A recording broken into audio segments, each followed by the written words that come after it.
Hi மக்களே, எல்லாரும் எப்படி இருக்கீங்க?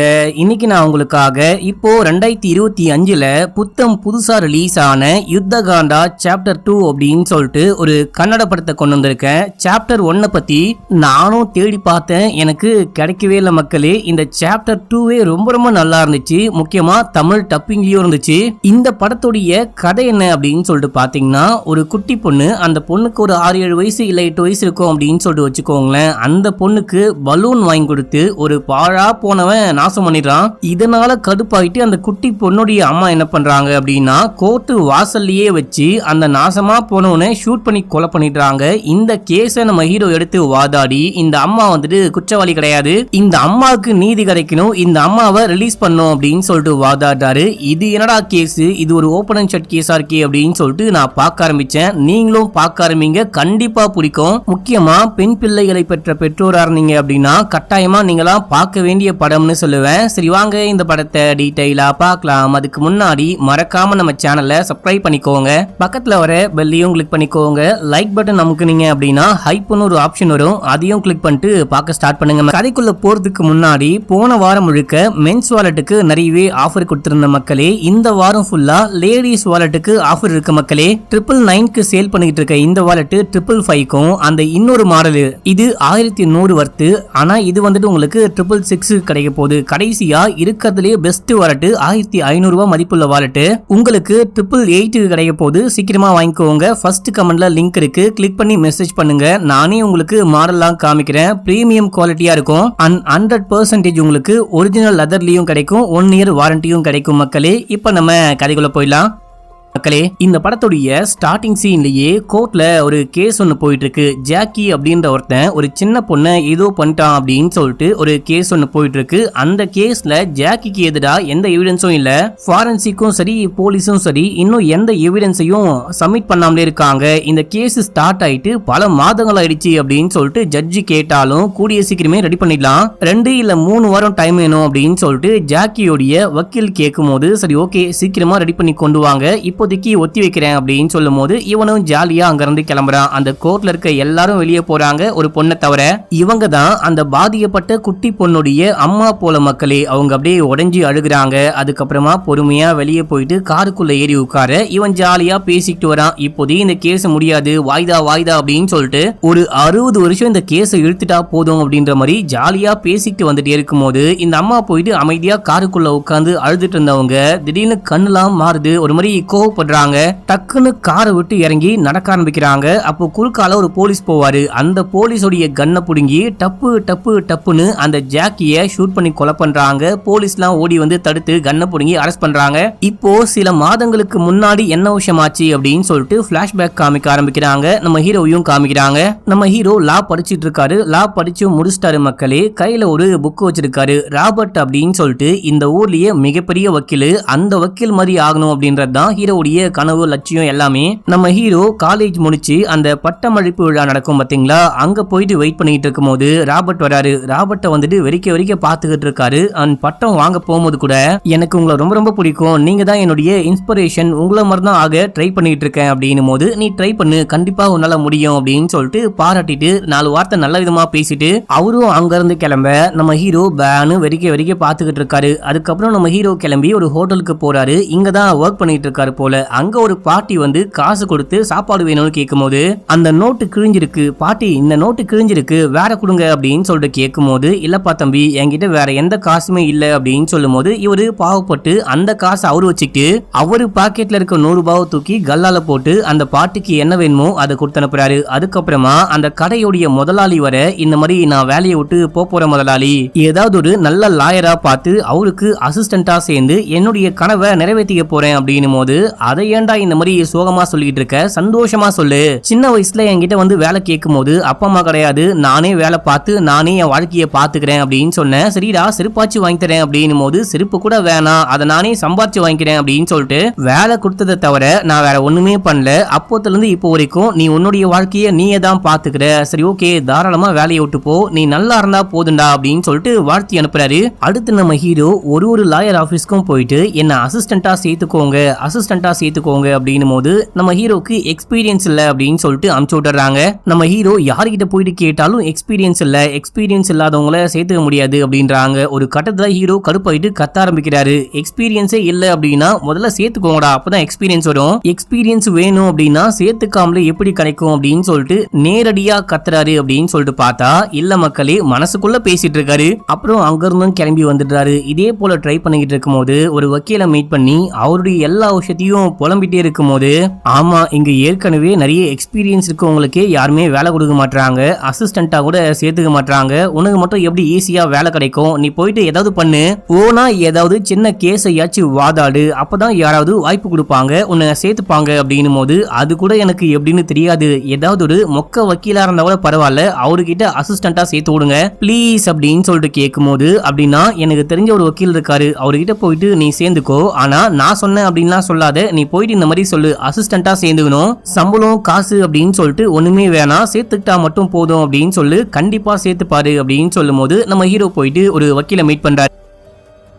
அவருடைய பேரு நாகபூஷணா மக்களே. அவரை போயிட்டு மீட் பண்ணி அவருடைய சர்டிபிகேட் எல்லா விஷயமே சொல்லும் போது, சரி ஓகே நான் உன்னை என்னுடைய அசிஸ்டண்டா சேர்த்துக்கிறேன், என்னால உனக்கு காசோ சம்பளமோ எதுவுமே கொடுக்கவே முடியாது, அதுவே ஏதாவது ஒரு கேஸ் வருது, அந்த கேஸை நீ வாதாடி வின் பண்ணி அதுல காசு வருது அப்படின்னா அந்த காசுல 60% எனக்கும் 40% உனக்கும் ஓகேவா அப்படின்னும் போது டபுள் ஓகே அப்படின்னு சொல்லிட்டு அங்கேயே ஜாயின் பண்ணிக்கிறாரு. உள்ளுக்குள்ள போயிட்டு உட்காராரு. பார்த்தா அது ஒரு பழைய பில்டிங் மக்களே, சேரு ஆடுது, கட்டில் ஓடுது அப்படின்ற மாதிரி, எப்படா இந்த பில்டிங் கீழே இடிஞ்சு விழும் அப்படின்ற மாதிரி பார்த்துட்டு உட்கார்ந்துகிட்டு இருக்கும் போது அடுத்த நாள் காலையில வந்துட்டு பாத்தீங்கன்னா இந்த ஆபீஸ்க்கு இன்னும் சில அசிஸ்டன்ட்லாம் வராங்க. அதுல ஒரு என்ன மாதிரியே கண்ணாடி போட்டு அழகான ஒருத்தன் வருவான். என்னப்பா புதுசா ஜாயின் பண்ணிருக்கியா அப்படின்னு சொல்லிட்டு கேட்கும் போது, ஆமா அப்படின்னு சொல்லும் போது, சம்பளம்லாம் கொடுக்க முடியாது, கண்டிப்பா கேஸ் வரும், அந்த கேஸ்ல 60% அவருக்கும் 40% உனக்கும் அப்படின்னு சொல்லியிருப்பாரே அப்படின்னும் போது, ஆமா அப்படின்னு சொல்ல, உனக்குமே ரொம்ப ரொம்ப சந்தோஷமா இருந்திருக்குமே அப்படின்னும் போது, ஆமா ரொம்ப சந்தோஷமா வந்து உட்கார்ந்துருக்கேன், ஏன்னா ஃப்ரெஷர் இல்லையா அப்படின்னு சொல்லும் போது,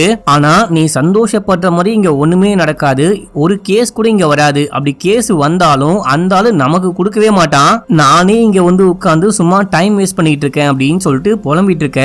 ஐயோ தெரியாம இங்க வந்து மாட்டிக்கிட்டோமோ அப்படின்னு சொல்லிட்டு ஹீரோ பாத்துக்கிட்டு இருக்கும் போது அப்படியே காலங்கள் உருண்டு ஓட ஆரம்பிக்குது.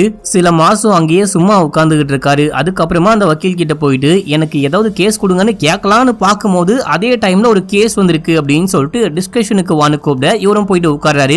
எல்லாரும் யாருக்காக வெயிட் பண்ணிட்டு இருக்காங்க. யாருக்குன்னு பார்த்தா சப்னாக்கு கால் பண்ணி சொல்லிட்டீங்களா அப்படின்னு சொல்லிட்டு கேட்கும் போது, சொல்லியாச்சு வந்துகிட்டு இருக்காங்க அப்படின்னும் போது, சப்னாவா, யார் அந்த சப்னான்னு பார்க்கும் போது அங்க ஒரு பொண்ணு வரா மக்களே. யாரா இந்த பொண்ணு, நல்லா பாண்டிச்சேரி பட்டர் பிஸ்கெட் மாதிரி இருக்காளே அப்படின்னு சொல்லிட்டு ஹீரோ வாயை பொழந்துட்டு பாக்குறாரு. இந்த பொண்ணை பார்த்தவொன்னு ஹீரோக்கு பிடிச்சு போச்சு மக்களே. அந்த பொண்ணு அங்க வந்து உட்காந்து என்ன கேஸ் என்ன விஷயம் அப்படின்னு சொல்லிட்டு கேட்கும் போது, இங்க பாருப்பா இவதான் சப்னா, நம்ம கம்பெனியுடைய லீகல் அட்வைசர், அது மட்டும் இல்லாம இவங்களும் வக்கீலா இருக்காங்க, இப்போ ஒரு கேஸ பத்தி பேச போறோம் அப்படின்னு சொல்லிட்டு ஹீரோவை பத்தியும் இன்ட்ரோ கொடுத்துட்டு, இந்த மாதிரி நமக்கு ஒரு முக்கியமான கேஸ் வந்திருக்கு, என்னுடைய ஃப்ரெண்டு ஒரு பெரிய கம்பெனி வச்சிருக்கான், அந்த கம்பெனில என்னுடைய ஃப்ரெண்டுக்கு செக்ரட்டரியா இருக்க பொண்ணு என் பாஸ் என்ன கைய பிடிச்சி இழுத்துட்டாரு, கற்பழிக்க பார்த்தாரு, தப்பா கூப்பிட்டாரு அப்படின்னு சொல்லிட்டு தப்பு தப்பா பேசி ஒரு கேஸ போட்டிருக்கா. ஆனா அந்த ஆள் அந்த மாதிரி ஆளே கிடையாது, ரொம்ப ரொம்ப நல்லவன். அந்த கேஸ்ல வந்துட்டு ஒரு முக்கியமான எவிடன்ஸ் என்ன அப்படின்னா, அந்த பாஸ் கால் பண்ணி பேசும்போது அந்த பொண்ணு ரெக்கார்ட் பண்ணதா சொல்லப்படக்கூடிய ஒரு ஆடியோ இருக்கு அப்படின்னு சொல்லிட்டு அதை போட்டு காமிக்கும் போது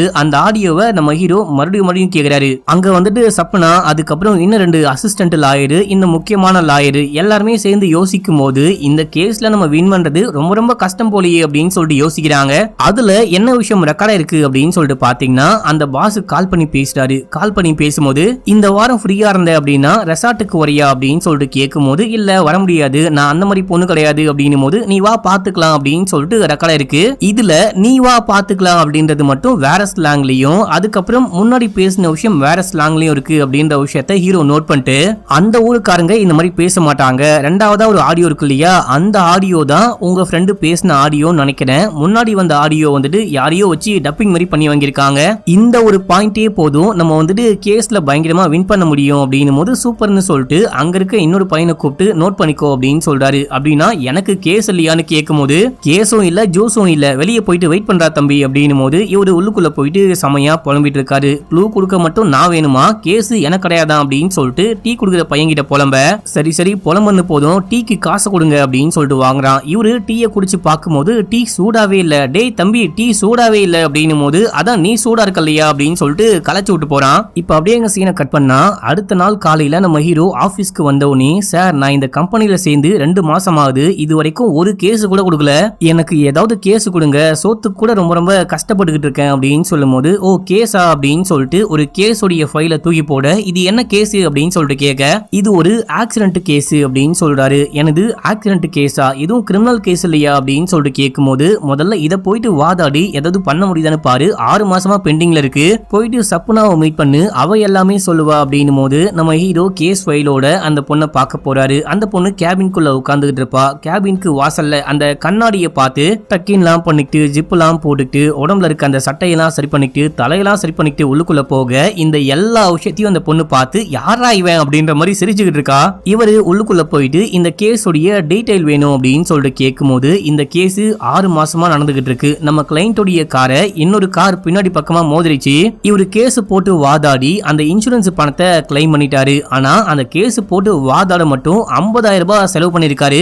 இதுக்கும் அந்த இன்சூரன்ஸ் கம்பெனி தான் காசு கொடுக்கணும் அப்படின்னு சொல்லிட்டு பயங்கரமா வாதாடிட்டு இருக்காரு. இந்த கேஸ்ல வின் பண்ண முடியாது அப்படின்னு சொல்லிட்டு எனக்கு நல்லாவே தெரியும், அட்லீஸ்ட் நல்லா வாட்சி வாதாடு அப்படின்னு சொல்லும் போது நம்ம ஹீரோ உடனே, ஒருவேளை இந்த கேஸ்ல நான் வின் பண்ணிட்டேன் அப்படின்னா என் கூட காஃபி குடிக்க வரீங்களா அப்படின்னு சொல்லிட்டு கேட்கும் போது, எனக்கு காஃபி எல்லாம் பிடிக்காது அப்படின்றாங்க. ஒரு டீ அப்படின்னு சொல்ல அவங்க முறைக்கிறாங்க. இப்ப நம்ம ஹீரோ வெளியே போகும்போது தான் பாக்குறாரு, உள்ள இருந்து பார்த்தா எல்லாமே வெளியே நல்லா தெரியும், வெளியே இருந்து பார்த்தாதான் உள்ள தெரியாது அப்படின்னு சொல்லிட்டு ஐயோ அப்படின்னு சொல்லிட்டு அங்கிருந்து கிளம்புறாரு. பப்பி ஷேமா போச்சு. இப்ப அப்படியே எங்க சீனை கட் பண்ணா நம்ம ஹீரோ கிளம்பி கோர்ட்டுக்கு போயிட்டு அந்த ஜட்ஜோடைய அசிஸ்டன்ட்டை மீட் பண்றாரு. அவருக்கு கொஞ்சம் காசும் கொடுத்து ஜட்ஜை மீட் பண்ணும் அப்படின்னும் போது ஜட்ஜெல்லாம் மீட் பண்ணவே முடியாது, அவரு ரொம்ப ரொம்ப ஸ்ட்ரிக்ட். ஜட்ஜுக்கு மொத்தமா 3 பொண்ணு, அதுல ஒரு பொண்ணுக்கு கல்யாணம் ஆனாலும் 2வது பொண்ணுக்கு ஆஸ்துமா, 3வது பொண்ணுக்கு வலது காலே கிடையாது, ரொம்ப ரொம்ப கஷ்டப்பட்டு ஒரு மன ரீதியா உளைச்சலையே வாழ்ந்துகிட்டு இருக்காரு அப்படின்னு சொல்லிட்டு ஒரு 100 ரூபாய் காசை வாங்கிட்டு இந்த ஜட்ஜோடைய மொத்த வாழ்க்கை ஹிஸ்டரியும் அப்படியே புட்டு புட்டு வைக்க, இது போதுமே எனக்கு அப்படின்னு சொல்லிட்டு உள்ளுக்குள்ள போறாரு. போகும்போதே கிளைண்ட் கிட்ட நான் எப்பெல்லாம் சொல்றனோ அப்பெல்லாம் அழுவணும், அதுக்கப்புறம் நான் என்ன சொன்னாலும் ஆமா ஆமா அப்படின்னு சொல்லிட்டு அதுக்கு ஆமா போடணும் அப்படின்னு உள்ளுக்குள்ள கூட்டு வராரு. இப்போ ஜட்ஜும் வராரு, கேஸும் ஆரம்பிக்குது. மைலாட் அப்படின்னு சொல்லிட்டு கத்திக்கிட்டு ஆரம்பிக்கும் போது, யோ இது என்ன கிரைம் கேஸா, சும்மா கத்திக்கிட்டு ஆரம்பிக்கிற, என்ன ஃபர்ஸ்ட் டைம் கேஸ வாதாடுறியா அப்படின்னு சொல்லிட்டு கேட்கும் போது, ஆமா அப்படின்னும் போது சத்தமா பேசாதையா பொறுமையா பேசியா அப்படின்னும் போது, இந்த மாதிரி சரி ஓகே நீ சொல்லு அப்படின்னு சொல்லிட்டு கேட்க, அந்த ஆப்போசிட் பார்ட்டி இருக்காங்க பாத்தீங்களா, அவங்க கிட்ட வந்துட்டு என்ன விஷயம் ஆச்சுன்னு கேட்கும்போது, என்னுடைய கிளைண்ட் ரோட்ல வண்டி ஓடிட்டு போகும்போது தெரியாம அந்த வண்டிக்கு பின்னாடி மோதிட்டாரு, அவ்வளவுதான். அதுக்கப்புறம் கேஸ போட்டு கேஸ் வாதாடி அதுக்கப்புறமா அந்த இன்சூரன்ஸ் பணமும் கிளைம் ஆயிடுச்சு, அதுல ஒரு 50,000 ரூபாய் பத்தாம் போயிடுச்சு, எக்ஸ்ட்ரா செலவு பண்ணிட்டாரு அப்படி இப்படின்னு சொல்லிட்டு அந்த 50,000 ரூபாய்லாம் பெரிய காசுன்னு சொல்லிட்டு கோர்ட்டு கேஸ்னு வந்திருக்காரு அப்படின்னு சொல்ல, யுவரானர் 50,000 ரூபாய் அவங்களுக்கு வேணா சின்ன அமௌண்டா இருக்கலாம், ஆனா என்னுடைய கிளைண்ட்டுக்கு அது மிகப்பெரிய அமௌண்ட். அவரு 3 பெண் குழந்தைங்களை வச்சுக்கிட்டு ரொம்ப ரொம்ப கஷ்டப்பட்டுக்கிட்டு இருக்காரு. ஒரு பெண் குழந்தைக்கு கல்யாணம் ஆனாலும் 2வது பொண்ணுக்கு ஆஸ்துமா இருக்கு, 3வது பொண்ணுக்கு வலது காலே கிடையாது, ரொம்ப ரொம்ப கஷ்டப்பட்டு தான் அவங்கள வளர்த்துக்கிட்டு இருக்காரு, காப்பாத்திக்கிட்டு இருக்காரு. இவர் வந்துட்டு இந்த டாக்ஸியை ஓட்டி தான் உழைப்பு நடத்திக்கிட்டு இருக்காரு. இவருடைய வாழ்க்கை கதையை கேட்கும் போது எனக்கே ரொம்ப ரொம்ப கஷ்டமா இருக்கு. இது மட்டும் இல்லாம அந்த காரு ரிப்பேர்ல கராஜ்ல வேற கிடக்குது அப்படின்னும் போது, யோ உனக்கு 3 பொண்ணுங்களா அப்படின்னு சொல்லிட்டு கேட்கும் போது, என்ன இந்த ஆளு இல்லாத பொல்லாத கதையெல்லாம் சொல்றானே அப்படின்னு சொல்லிட்டு கிளைண்ட் பார்க்கும்போது, ஆமான்னு சொல்லு அழுதுகிட்டே சொல்லு அப்படின்னு சொல்லிட்டு சிக்னல் காமிக்க, ஆமாங்கய்யா அப்படின்னு சொல்லிட்டு அழுதுகிட்டே பேச, யா நீ என்னையா வேலை பாக்குற அப்படின்னு சொல்லிட்டு கேட்கும் போது, ரியல் எஸ்டேட் பிசினஸ் பண்றேன் அப்படின்னும் போது, ஏன் உனக்கு 50,000 ரூபாய் கொடுக்க வலிக்குதா, அதான் நல்லா பிசினஸ் பண்ற இல்லையா, 50,000 ரூபாய் ஒரு கொடு, இந்த கேஸ் முடிய போகுது அப்படின்னு சொல்லும் போது, ஐயா ஐயா அது மட்டும் இல்லாம அந்த காரு கராஜ்லயே 6 மாசமா நிக்குது, 6 மாசமா எந்த வேலையும் பார்க்காம நிறைய கடன் வாங்கி வச்சிட்டாரு, 3 பொண்ணு, அதுல ஒரு பொண்ணுக்கு ஆஸ்துமா, இன்னொரு பொண்ணுக்கு கால் இல்ல, எப்படி இவரால காப்பாற்ற முடியும் பாத்துக்க முடியும் அப்படின்னும் போது, சரி ஓகே கூடவே 2 லட்சம் எக்ஸ்ட்ரா போட்டு 2.5 lakhs கொடுத்துரு அப்படின்னு சொல்லிட்டு கேஸ முடிக்க, ஹீரோக்கு சந்தோஷம் தாங்க முடியல. அந்த கிளைண்ட்டும் சந்தோஷமா அங்கிருந்து கிளம்புறாரு. இப்போ நம்ம ஹீரோ முதல்ல ஒரு கேஸ வாதாடி வின் பண்ணிட்டாரு. எல்லாருக்கும் ஸ்வீட்லாம் கொடுத்து கொண்டாடிட்டு இருக்கும் போது அப்போ அங்க சப்னா வராங்க. என்னப்பா டீ குடிக்க போலாமா அப்படின்னு சொல்லிட்டு கூப்பிட, நம்ம ஹீரோக்கு சந்தோஷம் தாங்கல. அப்படியே ஹீரோயின் போயிட்டு டீ காஃபி அதுக்கப்புறம் என்னெல்லாம் இருக்கோ எல்லாமே குடிக்கிறாங்க. இப்போ ஒரு பாட்டு, இந்த பாட்டுல இவங்க லவ் பண்ண ஆரம்பிக்கிறாங்க. நம்ம ஹீரோக்கு நிறைய சின்ன சின்ன கேஸ் வருது. அந்த எல்லா கேஸ்லயும் நம்ம ஹீரோ செமையா வின் பண்றாரு. அவருக்கு கொஞ்சம் கொஞ்சமா காசு வருது. நம்ம ஹீரோ சைக்கிள்ல தான் போயிட்டு வருவாரு. அந்த சைக்கிளை தூக்கி ஓரமா போட்டு ஒரு புல்லட் பைக் வாங்குறாரு. ஒரு சந்தோஷமான வாழ்க்கைய வாழ ஆரம்பிச்சிருக்காரு அப்படின்னு சொல்லிட்டு காமிக்கிறாங்க. இந்த டைம்ல நம்ம ஹீரோ ஏதாவது ஒரு கிரைம் கேஸ வந்துட்டு நோட்ஸ் எடுக்கலாம் அப்படின்னு சொல்லிட்டு கோர்ட்டுக்கு போனா அங்க ஒரு கேஸ் நடக்குது. அது வந்துட்டு அந்த ஸ்டார்டிங் சீன்ல காமிச்சாங்க பாத்தீங்களா, அந்த கேஸ். இப்போ ஜாக்கியோடைய லாயர் என்ன வாதாடுறாரு அப்படின்னா, டிஎன்ஏ ரிப்போர்ட் வரல, அதுக்கப்புறம் ஃபிங்கர் பிரிண்ட்டையும் சரியா அனலைஸ் பண்ணி சொல்லவே கிடையாது, எந்த ஆதாரமும் இல்லாம இவரை கைது பண்ண முடியாது அப்படின்னு சொல்லிட்டு வாதாட, இந்த குட்டி பொண்ணுடைய அம்மா தரப்பு வக்கீல் என்ன சொல்றாரு அப்படின்னா, பல மாசங்களா பல வருஷங்களா வந்துட்டு இந்த கேஸ் நீண்டுக்கே போது, அட்லீஸ்ட் அந்த டிஎன்ஏ ரிப்போர்ட் வர வரைக்கும் ஆச்சு ஜாக்கிய கைது பண்ணி உள்ள வைங்க அப்படின்னும் போது, இல்ல எந்த எவிடன்ஸும் இல்லாம ஒரு ஆளை குற்றவாளி அப்படின்னு சொல்லிட்டு கைது பண்ண முடியாது, இப்ப இந்த ஆளு போட்டோம், டிஎன்ஏ ரிப்போர்ட் வந்ததுக்கு அப்புறமா பாத்துக்கலாம் அப்படின்னு சொல்லும் போது இவனும் சந்தோஷமா அங்கிருந்து கிளம்புறான். இப்போ எல்லாரும் போகும்போது அந்த அம்மா மட்டும் அவங்க உட்கார்ந்துகிட்டு இருப்பாங்க. இப்போ இவன் போகும்போது, உன்னால என்ன பண்ண முடியுமோ பாத்துக்கடி அப்படின்னு சொல்லிட்டு ஒரு மாதிரி சிக்னல் காமிச்சிட்டு போவான் பாருங்க. இந்த அம்மாக்கு பயங்கரமா வெறியாகுது. வெளியே போனதுக்கு அப்புறமா வக்கீல் என்ன சொல்றாரு அப்படின்னா, டிஎன்ஏ ரிப்போர்ட் வராத வரைக்கும் தான் உன்னுடைய தம்பி தப்பிப்பான், இல்ல அப்படின்னா பெரிய பிரச்சனை ஆயிடும் அப்படின்னு சொல்லும் போது, டிஎன்ஏ ரிப்போர்ட்லாம் வர வாய்ப்பே கிடையாது, அதுக்கு நான் ஏற்பாடு பண்ணிட்டேன் அப்படின்னு சொல்லிட்டு அண்ணன் சொல்றான். அண்ணன் ஒரு எம்எல்ஏ மக்களே. இதை பேசிட்டு வெளியே போகும்போது தான் இந்த லேடி போயிட்டு கார்ல உட்காடுறாங்க. அதுக்கப்புறம் கடுப்பாகிறாங்க. கண்ணை தூக்கிட்டு போயிட்டு சரமாரியா ஷூட் பண்ணி அவனை கொலை பண்றாங்க. இது எல்லா விஷயத்தையும் நம்ம ஹீரோ பார்த்திருப்பாரு. யாரா ஷூட் பண்றது அப்படின்னு சொல்லிட்டு நம்ம ஹீரோ பயந்துட்டு கீழே உட்கார்றாரு. அதுக்கப்புறம் போலீஸ் வந்து கைது பண்ணி கூட்டு வர விஷயம்லாம் காமிச்சிருப்பாங்க. இப்போ இந்த விஷயம்னா டிவி மீடியா அப்படின்னு சொல்லிட்டு பயங்கர பரபரப்பா பேசப்பட ஆரம்பிக்குது. அதுக்கப்புறமா இதை ஒரு கேஸா ஃபைல் பண்ணி இவங்க ஒரு ஆளை கொலை பண்ணிட்டாங்க, இந்த கொலை கேஸை விசாரிக்க போறாங்க அப்படின்னு சொல்லிட்டு இந்த குட்டி பொண்ணுடைய அம்மாவுடைய பேரு நிவேதிதா மக்களே. இவங்களை கோர்ட்டுக்கு கூட்டிட்டு வந்து விசாரிக்க ஆரம்பிக்கிறாங்க. ஜாக்கி தரப்பு லாயர் என்ன சொல்றாரு அப்படின்னா, அநியாயமா கோர்ட்டு வாசல்லையே வச்சு இவங்க போலீஸோடைய கண்ணை புடுங்கி ஷூட் பண்ணி கொலை பண்ணிட்டாங்க, இதை எல்லாரும் பார்த்தாங்க அப்படின்னும் போது, இந்த பொண்ணுக்கு வக்கீல் இல்லையா அப்படின்னு சொல்லிட்டு கேட்கும் போது, யாருமே கிடையாது அப்படின்னு சொல்ல, ஏமா நீ ஒரு ஆளை கொலை பண்ணியா அப்படின்னு சொல்லிட்டு கேட்கும் போது, நான் ஏன் கொலை பண்ண போறேன், நான் கொலை பண்ணல அப்படின்னு சொல்லிட்டு பயங்கரமா கத்துறாங்க. ரொம்ப பயந்து போயிட்டு அப்படியே மயக்கம் போட்டு கீழே ஒழுக. இந்த பொண்ணுக்கு என்ன விஷயம் ஆச்சுன்னு பாருங்க. முதல்ல ஹாஸ்பிட்டலுக்கு கூட்டிட்டு போயிட்டு சேர்த்து விடுங்க, அந்த பொண்ணு குணமாகற வரைக்கும் இந்த கேஸை ஒத்தி வைக்கிறேன் அப்படின்னு சொல்லிடுறாரு. இந்த எல்லா விஷயத்தையும் நம்ம ஹீரோ பாக்குறாரு. இந்த பொண்ணு கொலை பண்ண விஷயத்த நம்மளே கண்ணால பார்த்தோம், ஆனா இந்த பொண்ணு கொலை பண்ணல அப்படின்னு சொல்றாலே எப்படி அப்படின்னு சொல்லிட்டு யோசிக்கிறாரு. இதே டைம்ல எம்எல்ஏவை அந்த வக்கீல் மீட் பண்ணி, இதுக்கப்புறம் என்னால இந்த கேஸ்ல வாதாட முடியாது, நான் கெரியர்ல ரொம்ப பெரிய லெவலுக்கு போகணும் அப்படின்னு சொல்லிட்டு ஆசைப்பட்டுக்கிட்டு இருக்கேன், ஒருவேளை உன் தம்பி கேஸ்ல டிஎன்ஏ ரிப்போர்ட் வந்தா என்னுடைய வாதத்து மேல மத்தவங்களுக்கு நம்பிக்கை இல்லாம போயிடும், என்னால வாதாட முடியாது, மன்னிச்சுக்கோ அப்படின்னு சொல்லிட்டு கிளம்ப, எம்எல்ஏக்கு என்ன பண்றது அப்படின்னே புரியல, ஏதாவது பெரிய வக்கீலா பார்க்கணும் அப்படின்னு சொல்லிட்டு கிளம்புறான். இப்ப அப்படியே எங்க சீன் கட்டாது. நம்ம ஹீரோ இந்த கேஸ பத்தியே யோசிக்கிறாரு. அதுக்கப்புறமா ஹாஸ்பிட்டலுக்கு போயிட்டு அந்த அம்மாவை மீட் பண்ணி, நான் இந்த மாதிரி ஒரு வக்கீலு, உங்க கேஸ க்ளோஸா வாட்ச் பண்ணிக்கிட்டு இருக்கேன், ஆக்சுவலா நீங்க கொலை பண்ணும்போது அந்த கன் எடுத்து ஷூட் பண்ணும்போது நானும் அங்கதான் இருந்தேன், என் கண்ணால பார்த்தேன், ஆனா கோர்ட்டுக்கு வந்து நீங்க ஒண்ணுமே சொல்லவே கிடையாது, நீங்க கொலை பண்ணல அப்படின்றீங்க, ஏன் அப்படி சொன்னீங்க அப்படின்னு சொல்லிட்டு கேட்கும் போது, ஏன்னா நான் கொலை பண்ணல அப்படின்னு சொல்றாங்க. இவங்களுக்கு கொலை பண்ணாங்களா இல்லையா அப்படின்னு சொல்லிட்டு ஞாபகமே இல்லையா, என்ன விஷயம் ஆச்சுன்னே தெரியல அப்படின்னு சொல்றாங்க. சரி உங்க பொண்ணுடைய கேஸ பத்தி சொல்லுங்க அப்படின்னு சொல்லிட்டு கேட்கும் போது இவங்களும் சொல்ல ஆரம்பிக்கிறாங்க. ஷாமிலி அப்படின்னு சொல்லிட்டு இவங்களுக்கு ஏஞ்சல் மாதிரி ஒரு குட்டி குழந்தை மக்களே.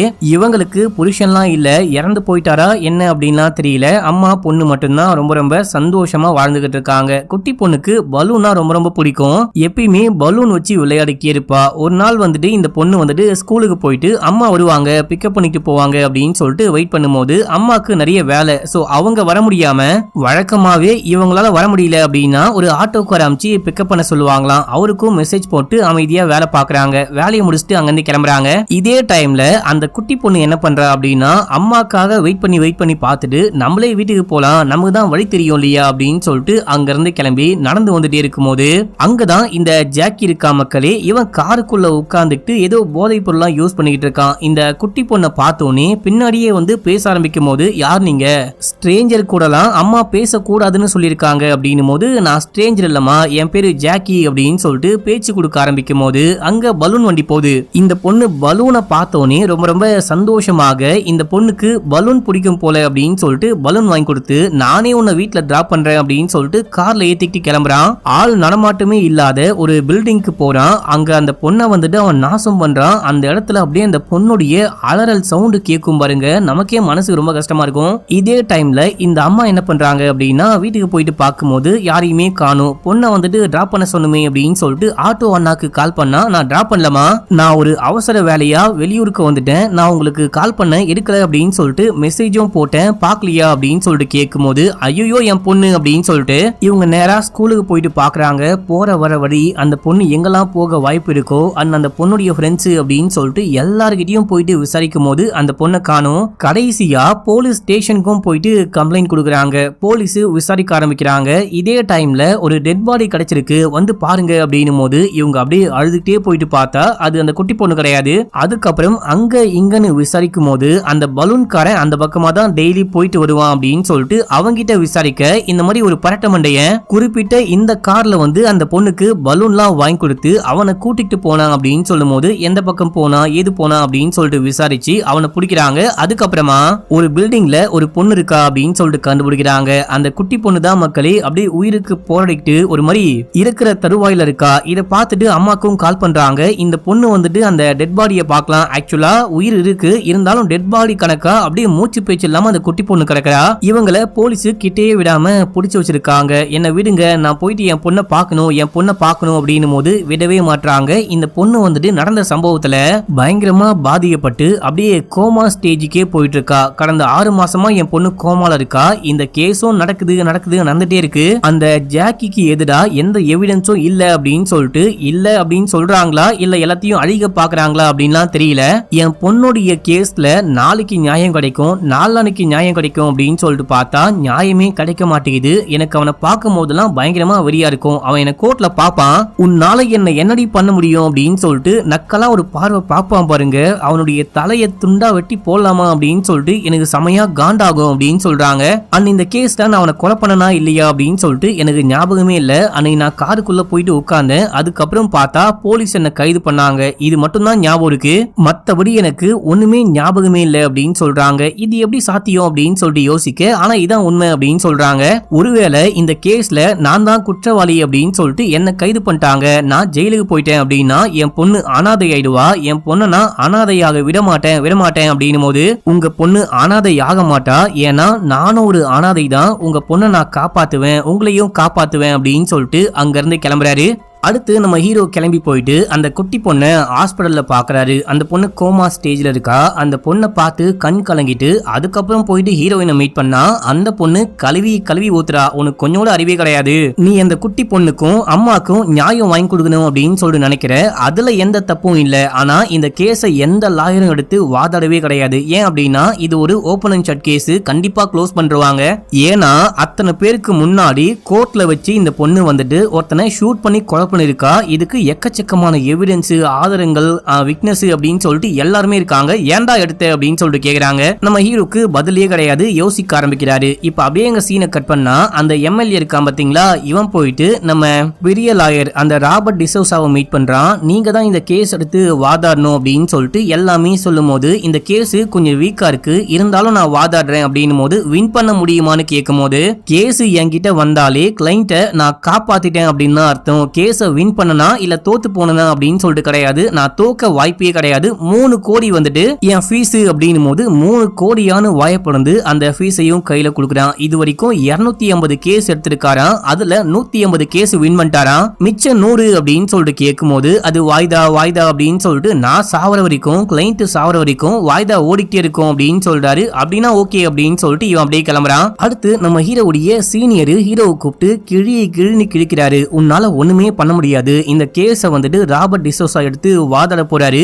அவருக்கு எதிரா இதுல எந்த பாயிண்ட்டுமே இல்லாம நீ என்ன பேச போற, ஒழுங்கா போயிட்டு உட்காரு, நீ வந்துட்டு இந்த கேஸ் எடுத்து தோத்து போயிட்ட அப்படின்னா அது எனக்கும் அவமானம் அப்படின்னு சொல்ல நம்ம ஹீரோ சொல்ல ட்ரை பண்றாரு. ஒரு 7 வயசு பெண் குழந்தை, அம்மா இந்த மாதிரி கஷ்டப்படுறாங்க, அம்மா இல்ல அப்படின்னா அந்த பொண்ணு கஷ்டப்படுவா அப்படின்னு சொல்லும் போது எதுவுமே பேசாத போயிட்டு உட்காரு அப்படின்னு சொல்லிட்டு அமுச்சு விட்டாரு. நம்ம ஹீரோ போயிட்டு கடுப்புல உட்கார்ந்துகிட்டு இருக்கும் போது அந்த டீ குடுக்குற பையன் வரான். அந்த பையன் டீயை குடுக்கும் போது நம்ம ஹீரோ இந்த கேஸ பத்தி சொல்லி புலம்புறாரு. நானா இருந்தேன் அப்படின்னா அவனை வந்துட்டு கொலை பண்ணிருப்பேன். இப்போ வந்துட்டு அவனும் கிரிமினல் இவளும் கிரிமினல். இப்போ ரெண்டு பேருக்குமே வந்துட்டு வாதாட யாருமே கிடையாது, பாயிண்டும் கிடையாது. இப்போ நான் என்ன பண்ணலாம்? அந்த குட்டி பொண்ணுக்காக இந்த கேஸ நான் எடுக்கணுமா வேணாமா அப்படின்னு சொல்லிட்டு கேட்டு காசை கொடுக்கும் போது இல்ல இப்போ நீங்க காசை கொடுக்க வேணாம், இந்த கேஸ வின் பண்ணிட்டு கொடுத்தா போதும் அப்படின்னு சொல்லிட்டு அந்த பையன் அங்கிருந்து கிளம்ப நம்ம ஹீரோவுடைய மனசுக்குள்ள ஒரு பயங்கரமான உத்வேகம் வருது மக்களே. சரி ஓகே, எவன் என்ன சொன்னா நமக்கு என்ன, கேஸ் எடுத்து வாதாடுவோம் அப்படின்னு சொல்லிட்டு இங்க இருந்து கிளம்பி ஜெயிலுக்கு போயிட்டு அந்த லேடியை மீட் பண்ணி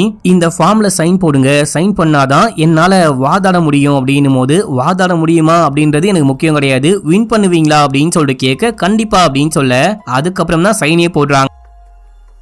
இப்ப அப்படியே எங்க சீனை கட் பண்ணி கோர்ட்ல காமிக்கிறாங்க. நம்ம ஹீரோ வந்து தனியா உட்கார்ந்துகிட்டு இருக்கும் போது ஹீரோயின் வராங்க.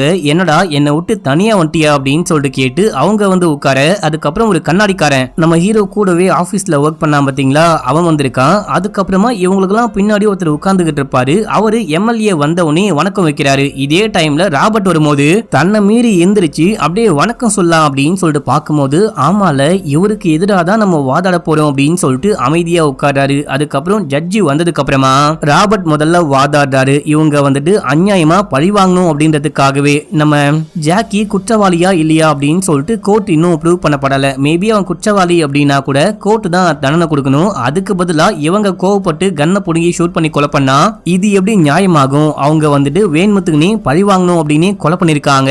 அவங்கள சும்மாவே விடக்கூடாது, அதிகபட்ச தண்டனையா கொடுக்கணும். இது ஒரு ஓபன் அண்ட் ஷட் கேஸ். நீங்க வீடியோ ரெக்கார்ட பார்த்தாலே இந்த கேஸை எடுக்கவே மாட்டீங்க அப்படின்னு சொல்லிட்டு வாதாட நம்ம ஹீரோ அப்ஜெக்ஷன் அப்படின்னு சொல்லிட்டு வாதாடுறாரு. அந்த குட்டி பொண்ணுடைய போட்டோவை காமிச்சு இந்த குட்டி பொண்ணுக்கு வெறும் 7 வயசு மட்டும்தான், நிவேதிதாவுடைய பொண்ணு. இந்த பொண்ணு இப்போ கோமா ஸ்டேஜ்ல ஹாஸ்பிடல்ல முடியாம படுத்து கிடக்குறா. 6-7 மாசத்துக்கு முன்னாடி இந்த பொண்ணு அழகா ஸ்கூலுக்கு போயிட்டு வரும்போது ஜாக்கி அப்படின்ற கையவன் இந்த பொண்ணுக்கு பலூன் பிடிக்கும் அப்படின்னு சொல்லிட்டு வாங்கி கொடுத்து தனியா கூட்டிட்டு போயிட்டு ஒரு குட்டி குழந்தைய என்ன பண்ணக்கூடாது பண்ணி இந்த குழந்தைய ஏதோ அழுகுன காய்கறியை தூக்கி போடுற மாதிரி குப்பையில தூக்கி போட்டு போயிட்டான். இத பார்த்த அம்மாவுடைய மனசு எப்படி இருக்கும்? அவங்க உடஞ்சு போயிட்டாங்க. ஒரு பக்கம் அந்த பொண்ணு உயிருக்கு போராடிட்டு இருக்க, ஒரு பக்கம் மகளை இந்த மாதிரி பண்ணவனுக்கு தண்டனை கிடைக்கணும் அப்படின்னு சொல்லிட்டு கோர்ட்டு படியை ஏறி இறங்கி அப்படின்னு சொல்லிட்டு அவங்களுக்கு மனசே உடஞ்சு போச்சு. பயங்கர டிப்ரெஷனுக்கு போயிட்டாங்க.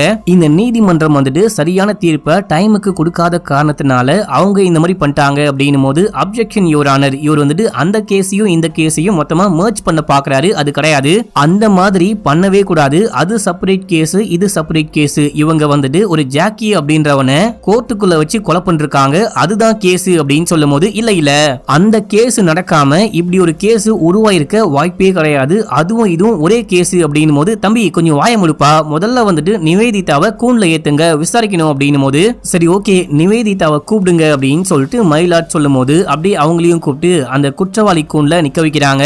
இப்ப அப்படியே இந்த வக்கீல் போயிட்டு பேச்சு கொடுக்க ஆரம்பிக்கிறாரு. நீங்க எதுக்காக கொலை பண்ணீங்க அப்படின்னு சொல்லிட்டு கேட்கும் போது நான் கொலை பண்ணல அப்படின்னு சொல்றாங்க. சரி அந்த ஜாக்கி வந்துட்டு ஒரு எம்எல்ஏ உடைய தம்பின்னு தெரியுமா அப்படின்னு சொல்லிட்டு கேட்கும்போது அவன் யாருடைய தம்பியா இருந்தா என்ன, என் பொண்ணை கிட்னாப் பண்ணி நாசம் பண்ணிருக்கான், அவனை எப்படி சும்மா விட முடியும் அப்படின்னு சொல்லிட்டு கேட்க கோர்ட்ல வந்துட்டு கேஸ் போயிட்டு இருக்கு. அவன் குற்றவாளியா இல்லையா அப்படின்னு சொல்லிட்டு கோர்ட் முடிவு பண்ணி தண்டனை கொடுக்க போறாங்க. அதுக்கு முன்னாடி ஏன் அவசரப்பட்டீங்க அப்படின்னு சொல்லிட்டு கேட்கும்போது கோர்ட் இன்னைக்கு தண்டனை கொடுக்கும், நாளைக்கு கொடுக்கும், நாளைக்கு கொடுக்கும் அப்படின்னு சொல்லிட்டு வெயிட் பண்ணிட்டே இருந்தா வேலைக்கே ஆகாது அப்படின்னும் போது அதான் கொலை பண்ணிட்டீங்களான்னு கேட்கும் போது இவங்க வாயடிச்சு போய் நிக்கிறாங்க. நோட் பண்ணிக்கோங்க யுவர் ஆனர், இவங்க பிளான் பண்ணி தான் அந்த ஜாக்கியை கொலை பண்ணிருக்காங்க அப்படின்னும் போது இல்ல இவங்க பிளான் பண்ணி கொலை பண்ணல, பிளான் பண்ணி கொலை பண்ணோம் அப்படின்னா வரும்போது கத்தியோட வந்திருப்பாங்க, இது கண்டிப்பா பிளான்டு மர்டர் கிடையாது அப்படின்னும் போது பிளான்டு மர்டர் இல்ல அப்படின்னா வேற என்னன்னு கேளுங்க அப்படின்னும் போது ஒரு செகண்ட் நான் போயிட்டு நிவேதிதா கிட்ட பேசணும் அப்படின்னும் போது பேசலாம் அப்படின்னு சொல்ல உங்களுக்கு உங்க பொண்ணு கடத்துறதுக்கு முன்னாடி வரைக்கும் ஜாக்கியை தெரியுமா அப்படின்னு சொல்லிட்டு கேட்கும் போது தெரியாது அப்படின்னு சொல்றாங்க. அவங்க அண்ணா ஒரு எம்எல்ஏன்னு தெரியுமா அப்படின்னு சொல்லிட்டு கேட்கும் போது தெரியாது அப்படின்னு சொல்றாங்க. இவங்களுக்கும் ஜாக்கிக்கும் இந்த கேஸ் நடக்கிறதுக்கு முன்னாடி வரைக்கும் எந்த விதமான கனெக்ஷனும் கிடையாது. ஜாக்கி யாருன்னு சொல்லிட்டு இவங்களுக்கு தெரியாது, இவங்க யாரு அப்படின்னு சொல்லிட்டு ஜாக்கிக்கு தெரியாது. ஆக்சுவலா இந்த கேஸ்ல இவங்களுக்கு மேக்ஸிமம் சென்டென்ஸ் கொடுக்கறதுக்கு முன்னாடி இந்த கேஸ்ல என்ன விஷயம் ஆச்சுன்னு பார்க்கணும், இவங்க ஏன் பண்ணாங்க அப்படின்றத தாண்டி இவங்க எதுக்காக அந்த மாதிரி பண்ணாங்க, எந்த விஷயம் இவங்க அந்த மாதிரி பண்ண வச்சது அப்படின்னு சொல்லிட்டு அதுக்காகவே விசாரிக்கணும் அப்படின்னும் போது சரி ஓகே விசாரிக்கலாம், இந்த கேஸ அடுத்த ஹியரிங்க்கு தள்ளி வைக்கிறேன் அப்படின்னு சொல்லிட்டு ஜட்ஜ் அங்கிருந்து கிளம்பிட்டாரு. கிளம்புறாரு. இப்போ இந்த வக்கீல் வெளியே வரும்போது இந்த கேஸ்ல அடுத்து என்ன விஷயம் நடக்க போகுது, நீங்க வின் பண்றீங்களா அப்படின்னு சொல்லிட்டு மீடியா பீப்புள்லாம் கேட்கும்போது இத பத்தி நான் கோர்ட்ல பேசிக்கிறேன், ஆனா ஒன்னு மட்டும் சொல்றேன், இந்த கேஸ்ல நான் வின் பண்ணும் அப்படின்னு சொல்லிட்டு கிடையாது, என்ன ப்ரூவ் பண்ணும் அப்படின்றதுக்காகவே நிவேதிதாக்கு சரியான தண்டனை வாங்கி கொடுப்பேன் அப்படின்னு சொல்லிட்டு கிளம்புறாரு. அந்த பக்கம் நம்ம ஹீரோ வீட்ல ஒர்க்லாம் பண்ணிட்டு இருக்கும்போது அப்போ இந்த மீடியா பீப்புள்லாம் போயிட்டு நீங்க ஏன் இந்த கேஸ்ல பயங்கரமா ஆர்வம் காட்டுறீங்க, அண்ட் உங்களுக்கு எக்ஸ்பீரியன்ஸே கிடையாது, எதுக்காக கேஸ் எடுத்தீங்க அப்படின்னு சொல்லிட்டு கேட்கும்போது இத பத்தி நான் கோர்ட்ல மட்டும் தான் பேசுவேன், அண்ட் வந்துட்டு இந்த கேஸ் உங்களுக்கு சென்சேஷனலா இருக்கலாம், பயங்கர பிரேக்கிங் நியூஸா போடலாம் அப்படின்னு சொல்லிட்டு இந்த மாதிரிலாம் பண்ணலாம், ஆனா எனக்கு தன்னுடைய பொண்ணுக்காக அம்மா போராடுற ஒரு போராட்டம், இது ஒரு யுத்த காண்டா அப்படின்னு சொல்லிட்டு அங்க இருந்து கிளம்புறாரு. அடுத்து நம்ம ஹீரோ போயிட்டு அந்த அம்மாவை மீட் பண்றாரு. மீட் பண்ணி அந்த வீடியோவை போட்டு காமிக்கிறாரு. இவங்க ஷூட் பண்ணி கொலை பண்ணாங்க பாத்தீங்களா, அந்த வீடியோவை போட்டு காமிச்சு நீங்க வந்துட்டு புல்லட் காலியான விஷயம் கூட தெரியாம ஷூட் பண்ணிட்டே இருக்கீங்க, அண்ட் போலீஸ்லாம் உங்களை பிடிக்க வரும்போது கூட ஒரு இன்ச்சு கூட நகராம ட்ரிகரை பிரஸ் பண்ணிட்டே இருக்கீங்க, உங்களுக்கு என்ன ஆச்சு, அப்போ என்ன விஷயம் ஆச்சோ தெளிவா சொல்லுங்க அப்படின்னும் போது எனக்கு ஒண்ணுமே ஞாபகமே கிடையாது, நான் கார்ல ஏறினேன், அதுக்கப்புறம் வந்துட்டு போலீஸ் என்ன வண்டியில ஏத்திட்டு போனாங்க, அது மட்டும் தான் ஞாபகம் இருக்கு, எனக்கு ஒண்ணுமே ஞாபகமே இல்லை அப்படின்னும் போது அது எப்படி ஞாபகமே இல்லாம இருக்கும், நல்லா யோசிச்சு பாருங்க அப்படின்னும் போது எனக்கு தெரியல அப்படின்னு சொல்ல நம்ம ஹீரோ போயிட்டு ஒரு சைக்கியாட்ரிக் டாக்டர் மீட் பண்றாரு. மீட் பண்ணி இந்த கேஸ பத்தி தெளிவா எக்ஸ்பிளைன் பண்ணி இந்த கேஸ்ல இந்த சீன்ல என்ன விஷயம் நடந்திருக்கும் அப்படின்னு சொல்லிட்டு கேட்கும்போது இதுக்கு பேர் வந்துட்டு சைக்காட்ரிக் பிரேக்னு சொல்லுவாங்களாம். கரெக்டா சொன்னான்னு தெரியல மக்களே, அதாவது சில பேர் மன ரீதியா ரொம்ப ரொம்ப பாதிக்கப்பட்டிருந்தாங்க அப்படின்னா சில நேரங்கள்ல அவங்க என்ன பண்றாங்க அப்படின்னு சொல்லிட்டு அவங்களுக்கே தெரியாது, அவங்க மெமரியிலேயே அந்த விஷயம் இருக்காது அப்படின்னு சொல்றாங்க. அதாவது அவங்க அந்த விஷயம் தான் பண்ணணும் அப்படின்னு சொல்லிட்டு பண்ணிருக்க மாட்டாங்க, அவங்க வந்துட்டு ஒரு மாதிரி சப்கான்சியஸா அந்த விஷயத்த பண்ணிருப்பாங்க அப்படின்னு சொல்லும் போது இது சாத்தியமா உண்மையா அப்படின்னு சொல்லிட்டு கேட்கும்போது உண்மை அப்படின்னு சொல்லிட்டு சில பல கேஸோடைய ரெஃபரன்ஸ், அதுக்கப்புறம் இந்த பேஷண்டோடைய ஃபைலோடைய டீடைல் அப்படின்னு சொல்லிட்டு அந்த மாதிரிலாம் கொடுக்குறாங்க. இந்த விஷயத்த உங்களால கோர்ட்ல வந்து பேச முடியுமா அப்படின்னும் போது கண்டிப்பா பேசுறேன் அப்படின்னு சொல்ல அடுத்து கோர்ட்ல காமிக்கிறாங்க.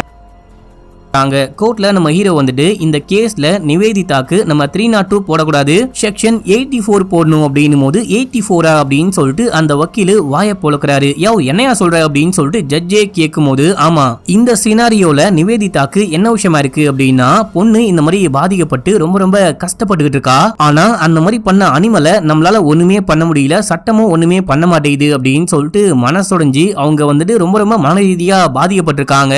அப்பதான் அவங்களுக்கு சைக்காட்ரிக் பிரேக் அப்படின்னு சொல்லிட்டு அந்த ஒரு கண்டிஷன் வந்திருக்கு. இந்த கண்டிஷன் வந்தவங்களால அவங்க இதுதான் பண்ணும் அப்படின்னு சொல்லிட்டு அவங்க பண்ணிருக்க மாட்டாங்களாம். அவங்க கண்ட்ரோலை மீறி அவங்க பிரெயின் கண்ட்ரோலை மீறி உடம்பே தன்னைத்தானே இந்த மாதிரி பண்ண வச்சுக்குமா, அதுக்கு பேர் தான் சைக்காட்ரிக் பிரேக் அப்படின்னு சொல்றாங்க. அந்த டைம்ல என்ன விஷயம் ஆச்சு அப்படின்னு சொல்லிட்டு அவங்களுக்கே ஞாபகமே இருக்காது அப்படின்னு சொல்ல இது சாத்தியமா, இது நம்ப முடியவே இல்லையே அப்படின்னு சொல்லிட்டு அந்த வக்கீல் வாதாடும் போது இது சாத்தியம்தான், இதே போல நிறைய பேர் பாதிக்கவும் பட்டிருக்காங்க, இதை ப்ரூவ் பண்ணோம் அப்படின்னா இந்த குட்டி பொண்ணை வந்துட்டு ஹேண்டில் பண்றாங்க இல்லையா, ட்ரீட்மெண்ட்லாம் கொடுக்குறாங்க இல்லையா, அந்த டாக்டர் விசாரிக்கணும் அப்படின்னும் போது அவங்கள வர சொல்றாங்க. குட்டி பொண்ணு எப்படி பாதிக்கப்பட்டிருக்கா, உடம்புல என்ன மாதிரி காயம் பட்டிருக்கு அப்படின்னு சொல்லிட்டு கேட்கும் போது 7 வயசு சின்ன குழந்தைன்னு கூட பார்க்காம ஒரு மிருகம் கடிச்சு கொதர்ன மாதிரி உடம்புழுக்க தடயமா இருக்கான், பிரைவேட் பார்ட் அங்க இங்கன்னு சொல்லிட்டு அப்படியே கிழிஞ்சு போன மாதிரி பயங்கரமான காயங்கள்லாம் பட்டிருக்கு அப்படின்னு சொல்லிட்டு அவங்க யோசிச்சு சொல்றாங்க.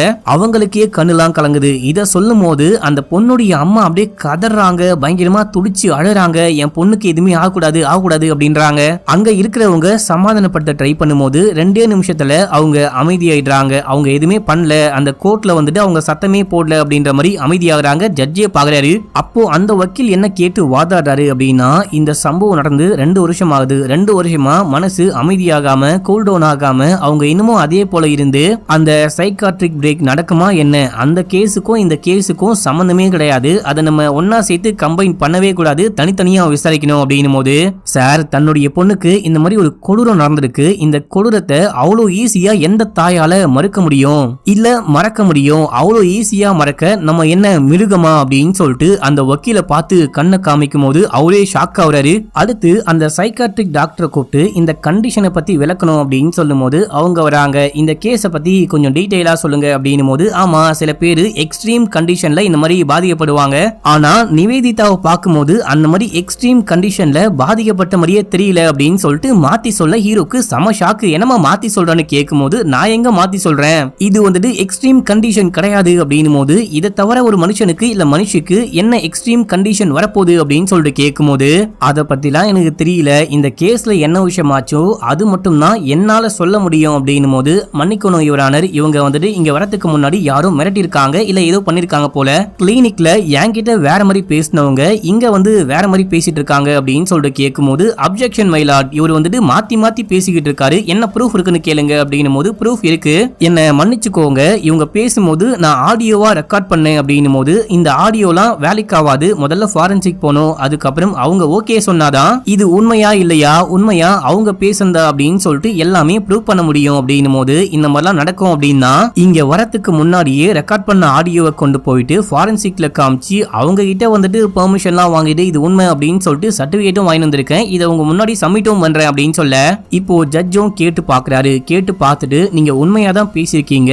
ஏன் மாத்தி மாத்தி பேசுறீங்க, இந்த மாதிரி கோர்ட்டுக்கு வந்து மாத்தி பேசுனதுனால உங்க லைசன்ஸை கேன்சல் பண்றேன் அப்படின்னு சொல்ல அவங்க ஃபீல் பண்ணிட்டு அங்க இருந்து கிளம்பும் போது ஜட்ஜு சாரு நீங்க இந்த மாதிரி பண்ணவே கூடாது, உங்க இஷ்டத்துக்கு பண்ணக்கூடாது அப்படின்னு சொல்லிட்டு ராபர்ட் கடுப்பா பேசிக்கிட்டு இருக்காரு. இது என்னுடைய கோர்ட்டு, இங்க நான் தான் முடிவெடுப்பேன், அதை கேட்க நீ யாரு அப்படின்னு சொல்லிட்டு கேட்கும் போது நான் வந்துட்டு ஒரு பெரிய வக்கீலு, நான் வந்துட்டு இந்த கேஸை எடுத்ததே தப்பு அப்படின்னு சொல்லிட்டு அங்க இருந்து போக பார்க்கும்போது ராபர்ட் தம்பி எங்க போற, கோர்ட்டுக்கு வந்து இந்த மாதிரிலாம் பண்ணவே கூடாது, இதுக்கப்புறமும் ஒரு வார்த்தை பேசுனேன் அப்படின்னா கண்டெம்ப்ட் ஆஃப் கோர்ட் அப்படின்னு சொல்லிட்டு உன்னையே தூக்கி ஜெயிலுக்குள்ள போட்டுருவேன், ஒழுங்கா போயிட்டு உட்காரு அப்படின்னு சொல்லிட்டு உட்கார சொல்லிட்டு இதுக்கப்புறமும் இந்த கேஸ் நடந்தா நல்லா இருக்காது, நான் வந்துட்டு இந்த கேஸை தள்ளி வைக்கிறேன் அப்படின்னு சொல்லிட்டாரு. எல்லாரும் ஏஞ்சி போகும்போது திடீர்னு ஏதோ ஒரு எவிடன்ஸை காமிச்சு இந்த கேஸை வின் பண்ற முடியும் அப்படின்னு சொல்லிட்டு பகல் கனவு காணாத ஏண்டா இந்த கேஸ் எடுத்தோம், ஏண்டா ராபர்ட்டை பகச்சிக்கிட்டோம் அப்படின்னு சொல்லிட்டு நீ அணுவா ஃபீல் பண்ண போற அப்படின்னு சொல்லிட்டு மிரட்டி விட்டு அங்கிருந்து கிளம்ப ஹீரோ ஸ்மைல் பண்ணிட்டு இருக்காரு. அடுத்து அந்த குட்டி பொண்ணுடைய டாக்டர் நம்ம ஹீரோயினுக்கு கால் பண்றாங்க.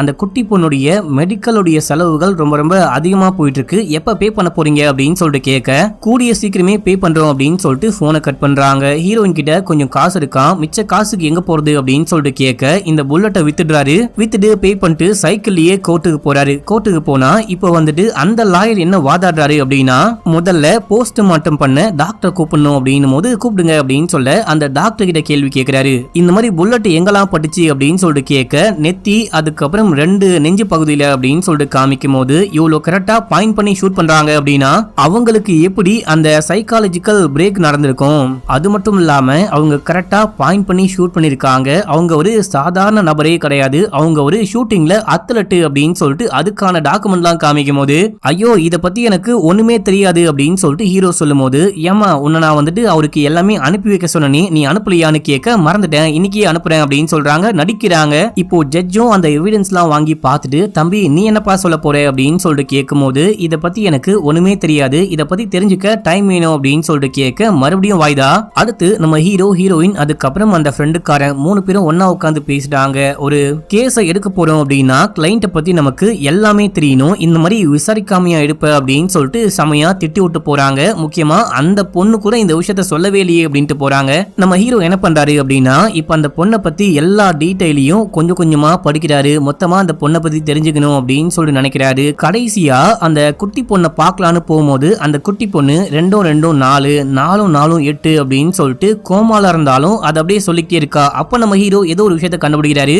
இப்போ கோர்ட்டுக்கு போயிட்டு என்ன வாதாடுறாரு அப்படின்னு சப்கான்சியஸ் மெமரி பவர்னா என்னன்னு தெரியுமா அப்படின்னு சொல்லிட்டு கேட்கும்போது என்ன நீயே சொல்லு அப்படின்னு சொல்லிட்டு கேட்க இப்போ நம்ம சின்ன வயசுல இருந்து சாப்பிட்டு பழகி இருப்போம், அதுவே கண்ணை கட்டிட்டு சாப்பிடு அப்படின்னு சொன்னாலும் கரெக்டா கை வாய்க்கு தான் போகும், வேற எங்கேயுமே போகாது.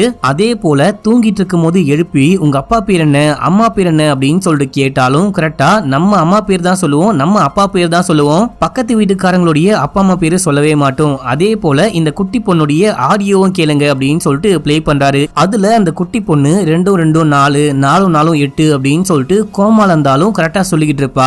இப்போ இதையெல்லாம் வச்சு என்ன ப்ரூவ் பண்ண வர அப்படின்னு சொல்லிட்டு கேட்கும்போது இதுக்கு பேர் தான் சப்கான்சியஸ் மெமரி பவர். இப்போ அந்த பொண்ணு வந்துட்டு கோமால இருக்கா, என்ன விஷயம் நடக்குது என்ன விஷயம் அந்த பொண்ணு பண்றா அப்படின்னு அவளுக்கு தெரியாது, இருந்தாலும் கரெக்டா 2வது வாய்ப்பாடு கரெக்டா சொல்லும் போது அந்த பொண்ணு சப்கான்சியஸா என்ன விஷயம் மண்டைக்குள்ள ஏத்தப்பட்டுச்சோ அதை அப்படியே சொல்லிக்கிட்டு இருக்கா. அதாவது சின்ன வயசுல இருந்தே நிவேதிதாக்கு அவங்க அப்பா ஒரு மிலிட்டரி மேனா இருந்திருப்பாரு, அவரு சின்ன வயசுல இருந்தே இந்த பொண்ணுக்கு எப்படி ஷூட் பண்ணும் பண்ணணும் அப்படின்னு சொல்லிட்டு ட்ரைனிங் கொடுத்திருப்பாரு. அதுக்கப்புறம் கல்யாணம் ஆயிருக்கும். கல்யாணம் ஆனதுக்கு அப்புறமா கூட நேஷனல் லெவல்ல போட்டி எல்லாம் கலந்துட்டு நிவேதிதா வின் பண்ணிருப்பாங்க. மக்களே, கொஞ்சம் வருஷங்களுக்கு முன்னாடி தன்னுடைய ஆர்மி ஹஸ்பண்ட் இறந்து போயிட்டு இருப்பாரு. இறந்து போனதுக்கு அப்புறமா அவங்க ஷூட்டிங் பிராக்டிஸ டோட்டலா நிப்பாட்டினாலும் சப்கான்சியஸா ஷூட் பண்றது எப்படி எய்ம் பண்ணும் அப்படின்னு சொல்லிட்டு எல்லாமே அவங்களுக்கு தெரியும். என்னதான் அவங்க சைக்காலஜிக்கல் பிரேக்ல இருந்தாலும் ஷூட் பண்றது இப்படிதான் அப்படின்னு சொல்லிட்டு நமக்கு நல்லாவே தெரியும். அதாவது தூக்கத்துல நடந்தாலும் நம்ம கரெக்டா நடந்து போவோம், தவழ்ந்து போக மாட்டோம் அப்படின்னு சொல்லிட்டு இந்த மாதிரி எக்ஸ்பிளைன் பண்ணும்போது, சரி ஓகே ராபர்ட் நீ என்னப்பா சொல்ல போற அப்படின்னு சொல்லிட்டு கேட்க, இதுக்கு எனக்கு கொஞ்சம் டைம் வேணும் அப்படின்னு சொல்லிட்டு கேட்க, போன வாட்டி அவரு இந்த வாட்டி நீங்களா அப்படின்னு சொல்லிட்டு கலாச்சி விட்டு, சரி ஓகே அடுத்த செவ்வாய்க்கிழமை இந்த கேஸ் நடக்கும் அப்படின்னு சொல்லிட்டு ஒத்தி வச்சிடுறாரு. ராபர்ட்டுக்கு அவமானமா போச்சு.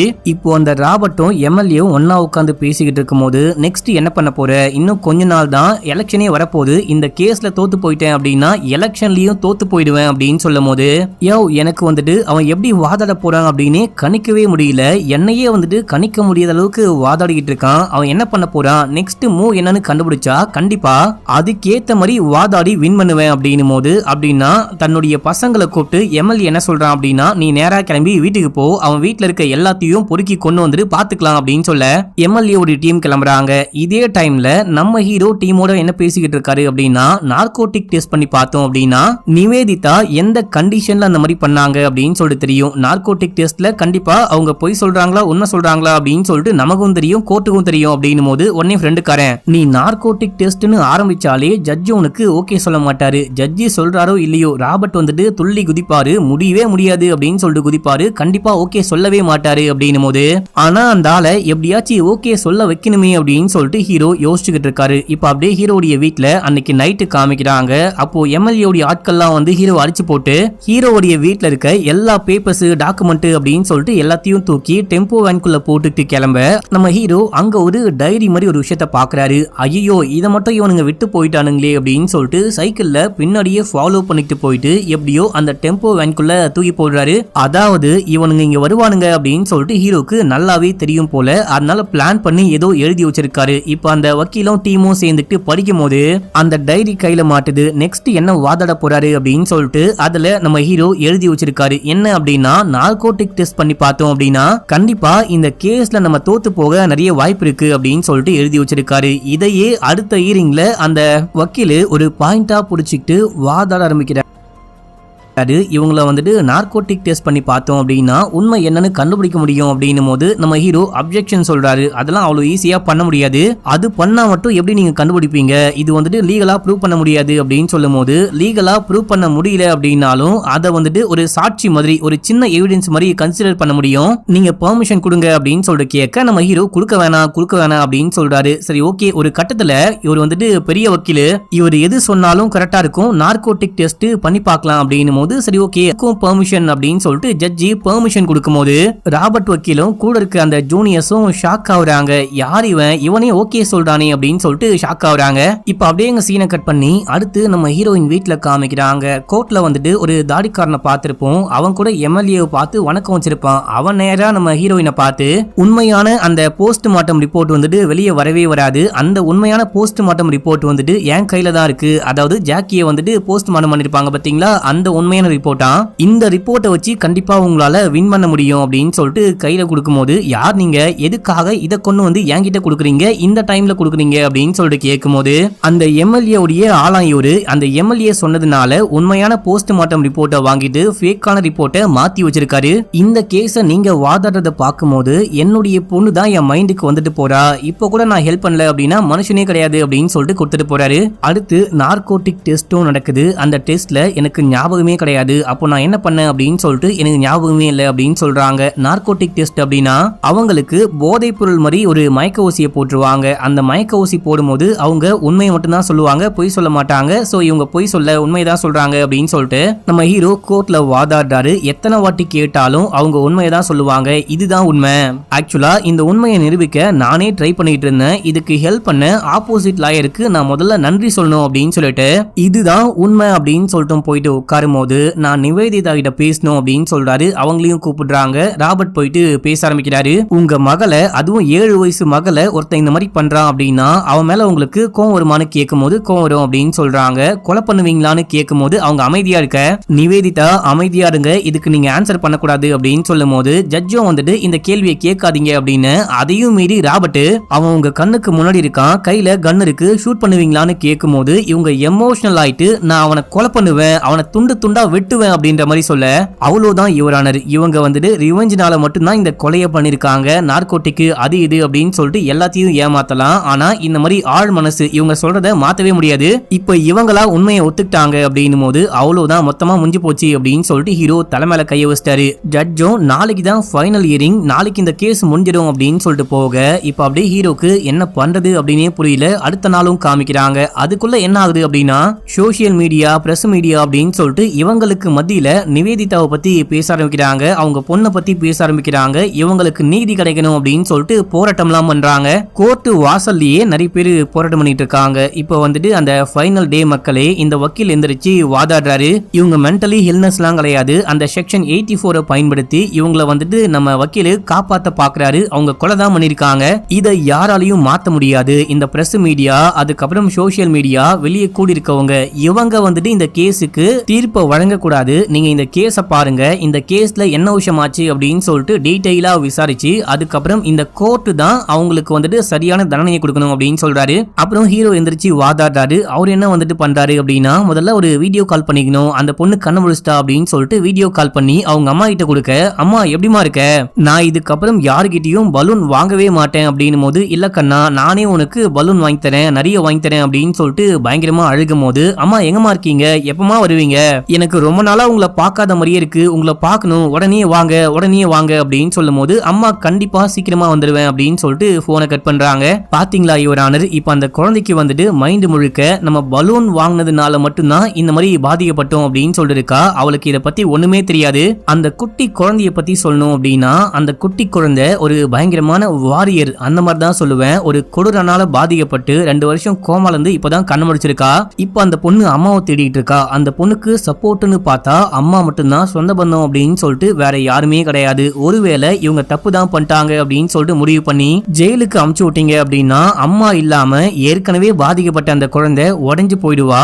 அந்த குழந்தையுடைய மனசு எப்படி இருக்கும் அப்படின்னா, பலூன் வாங்கி நம்ம பாதிக்கப்பட்டோம், அதுக்காக அம்மா ஜெயிலுக்கு போயிட்டாங்க அப்படின்னு சொல்லிட்டு அந்த மாதிரி பயங்கரமா மென்டலி பாதிக்கப்பட்டு திரும்பி கூட கோமாக்கு போக வாய்ப்பு இருக்கு. இன்னொன்னு இவங்க வந்துட்டு அந்த சைக்காட்ரிக் பிரேக் கால மட்டும்தான் ஷூட் பண்ணாங்க அப்படின்னு சொல்லிட்டு ப்ரூவ் பண்ணியாச்சு. இதுக்கப்புறம் ப்ரூவ் பண்ண ஒண்ணுமே கிடையாது, உங்களை மட்டும்தான் இவங்க நம்பி இருக்காங்க. அது மட்டும் இல்லாம அந்த போஸ்ட் மார்ட்டம் ரிப்போர்ட் போய் அப்படின்னு சொல்லிட்டு உண்மையான ரிப்போர்ட்டை சப்மிட் பண்ணியாச்சு அப்படின்னு சொல்றாரு. இதை தாண்டி இதுவரைக்கும் இந்தியால 4 கேஸ் நடந்திருக்கு. இதே போல செக்ஷன் 84 அவங்க குற்றவாளி கிடையாது அப்படின்னு சொல்லிட்டு அவங்களுடைய மனநிலையை புரிஞ்சுக்கிட்டு அவங்கள விடுவிச்சுட்டாங்க அப்படின்னு சொல்லிட்டு அதுக்கான ரெஃபரன்ஸ் காமிக்கிறாரு.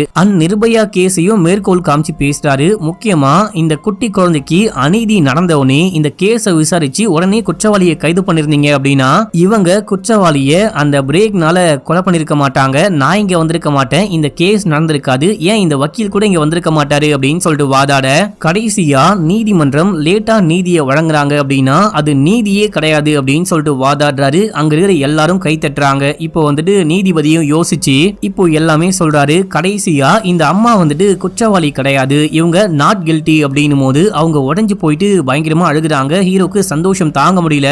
இந்த வக்கீலும் ஹீரோவை பாக்குறாரு. பார்த்து சரி ஓகே, ஒரு பொண்ணை நம்ம காப்பாத்திட்டோம், நம்ம ஜெயிக்கல அப்படின்னாலும் பொண்ணு தப்புஸ்டா அப்படின்னு சொல்லிட்டு ஸ்மைல் பண்ணிட்டு அங்க இருந்து கிளம்புறாரு. ஒரு வழியா நம்ம ஹீரோ இந்த பெரிய கேஸ வின் பண்ணிட்டாரு. கடைசியா நீதித்துறைக்கே ஒரு லெட்டர் அனுப்புறாரு.